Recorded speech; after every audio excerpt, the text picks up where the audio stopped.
نبی علیہ الصلوۃ والسلام فرماتے ہیں، ابو داؤد شریف کی حدیث ہے، میرے بھائی توجہ سے، مرو اولادکم بالصلاۃ، اپنی اولاد کو نماز کا حکم دو جبکہ وہ 7 سال کے ہوں.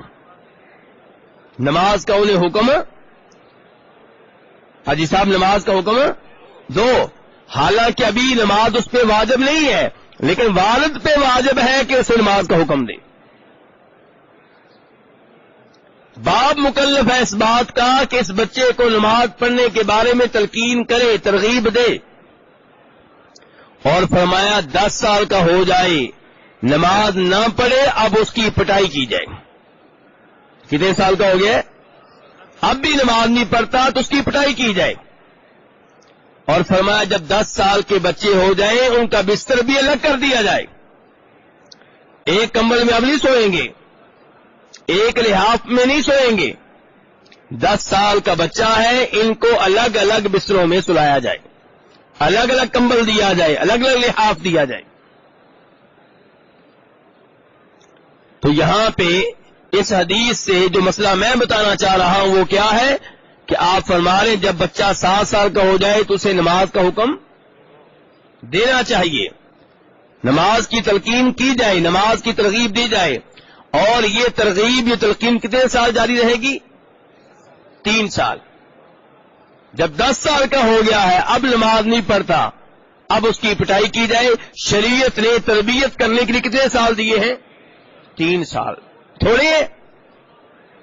بہت زیادہ ہیں. تو ذرا میں اور آپ ہم سب دیکھیں کہ ہمارے 7 سال کے بچے، 8 سال کے بچے، 10 سال کے بچے نمازیں پڑھتے ہیں؟ جی آپ یہ کہیں کہ ہمارے تو 15-20 سال کے بھی نہیں پڑھتے. اسکول کالج جاتے ہیں جی، وہ تو پابندی سے جاتے ہیں، اس میں کوئی ناغہ تو نہیں ہوتا؟ نہیں، اس میں کوئی ناغہ نہیں. کوئی پیریڈ چھوٹ جاتا ہو اسکول سے؟ نہیں جی، بالکل نہیں. 3.5 سال کا بچہ ہے اور یہ دادا جی انگلی پکڑ کر اسے اسکول میں لے جا رہے ہیں، پرنسپل سے مذاکرات ہو رہے ہیں کہ اس کو داخلہ دیں. وہ کہتے ہیں نہیں ابھی چھوٹا ہے. دادا جی کیا کہتے ہیں؟ چھوٹا نہیں ہے، بڑا ہے. دادا جی کیا کہتے ہیں جی؟ یہ بڑا ہے. آپ ABC سن لیں، 1 2 سن لیں، انگلش میں سے اس کا نام پوچھ لیں، سب کچھ جانتا ہے. اور اگر اسی دادا جی سے مولوی صاحب بات چیت کریں کہ آپ کا بیٹا جو اس سے بڑا ہے، 3.5 سال سے بڑا ہے، 5 سال والا، 6 سال والا، 7 سال والا، 8 سال والا نماز میں نہیں آتا، مولوی صاحب ابھی چھوٹا ہے، ساری زندگی نمازیں پڑھنی ہیں. 3.5 سال کا تھا تو بڑا تھا، کیونکہ وہاں انگلش کا مسئلہ ہے. جب نماز کا مسئلہ ہے تو اگرچہ 7 سال کا ہے، 10 سال کا بھی کیا ہے؟ چھوٹا ہے.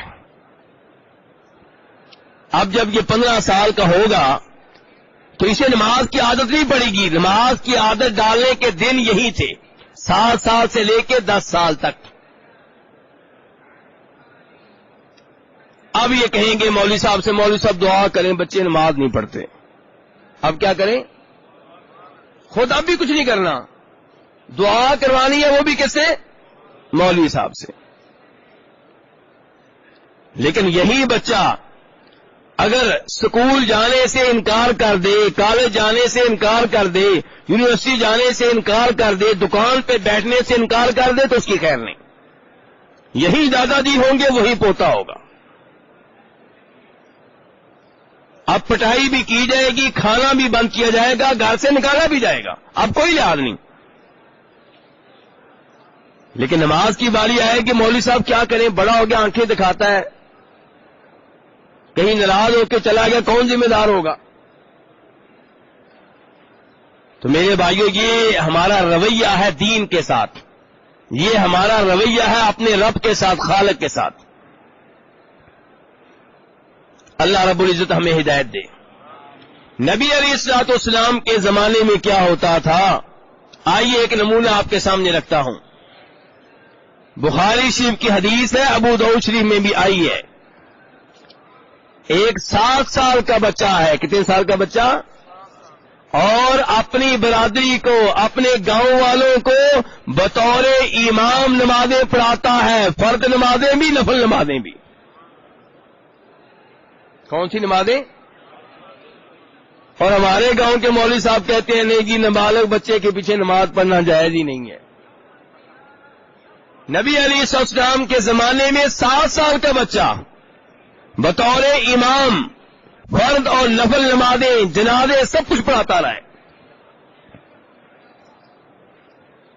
عمر بن سلمہ کہتے ہیں کہ میں بکریاں وغیرہ چرایا کرتا تھا, اور جہاں پہ ہم لوگ رہتے تھے وہ ایسی جگہ تھی کہ قافلے گزرنے والے وہاں پہ رکتے, کیونکہ ہمارے ہاں پانی تھا تو مسافر لوگ وہاں پہ رکتے, ٹھہرتے.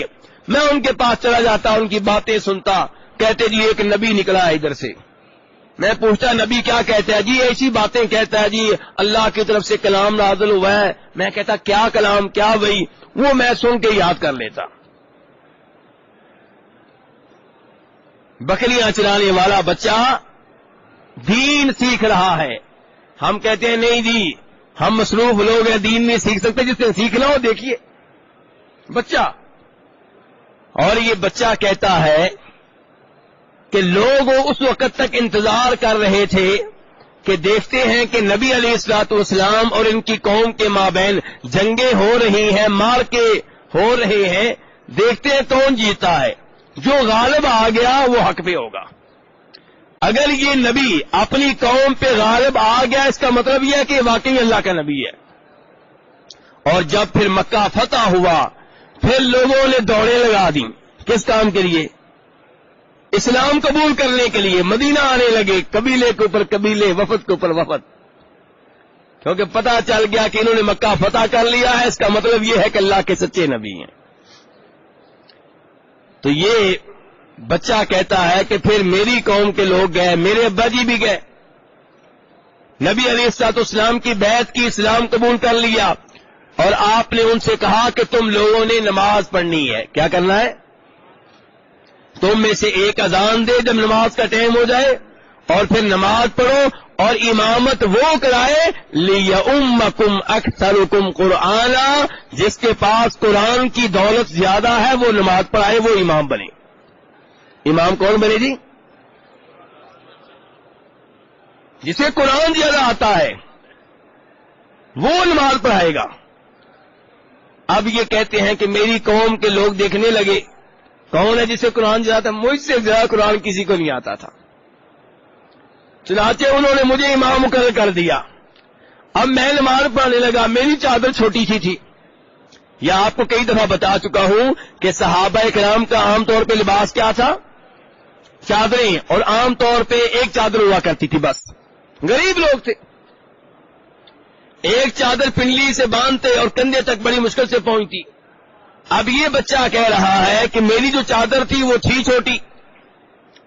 جب میں نماز پڑھاتا, سجدے میں جاتا, تو میری شرمگاہ پیچھے سے تھوڑی بہت ننگی ہو جاتی. اب ہماری برادری اور قبیلے کی عورتوں نے مردوں سے کہا بھئی اپنے قاری صاحب کی شرمگاہ تو ڈھانک لو. چنانچہ میری قوم کے لوگوں نے چندہ جمع کیا. پھر میرے لیے قمیض منگوائی گئی. عمان سے یہ قمیض آئی. کہاں سے آئی؟ عمان سے قمیض آئی. اور مسلمان ہونے کے بعد میری زندگی میں یہ سب سے خوشگوار لمحہ تھا کہ مجھے قمیض مل گئی ہے, وہ بھی عمان کی. تو میرے بھائیوں بتانا یہ چاہتا ہوں کہ ہمارے 7 سال کے بچے نمازیں نہیں پڑھ رہے, قرآن نہیں پڑھ رہے, قرآن نہیں سیکھ رہے, اور نبی علیہ الصلوۃ والسلام کے زمانے میں 7 سال کا بچہ بطور امام اپنی قوم کو فرائض بھی پڑھا رہا ہے, جنازے بھی پڑھا رہا ہے, تراویح بھی پڑھا رہا ہے. تو اس لیے میرے بھائیو اپنی اپنی اولاد کی فکر کریں. آپ ماشاءاللہ حج کے لیے آئے ہیں, عمرہ آپ نے کر لیا ہے یا کرنے والے ہیں, لیکن یاد رکھیے نماز کا مقام و مرتبہ حج سے کہیں زیادہ ہے. کس کا؟ نماز کا مقام و مرتبہ حج سے کہیں زیادہ ہے, عمرے سے کہیں زیادہ ہے. وَأْمُرْ أَهْلَكَ بِالصَّلَاةِ وَاصْطَبِرْ عَلَيْهَا, اللہ تعالیٰ ہمارے نبی علیہ الصلوۃ والسلام کو مخاطب کر کے کہہ رہے ہیں اپنے گھر والوں کو نماز کا حکم دیجئے، اپنے گھر والوں کو نماز کا وَاصْطَبِرْ عَلَيْهَا، اور اس پہ ڈٹ جائیے. کس پہ؟ نماز پہ. یہ نہیں ایک پڑھ لی 2 چھوڑ دی، 3 پڑھ لی 4 چھوڑ دی، نہیں، نماز کا حکم دیجئے اور نماز پہ ڈٹ جائیے، یعنی کہ مسلسل نمازیں پڑھتے رہیے.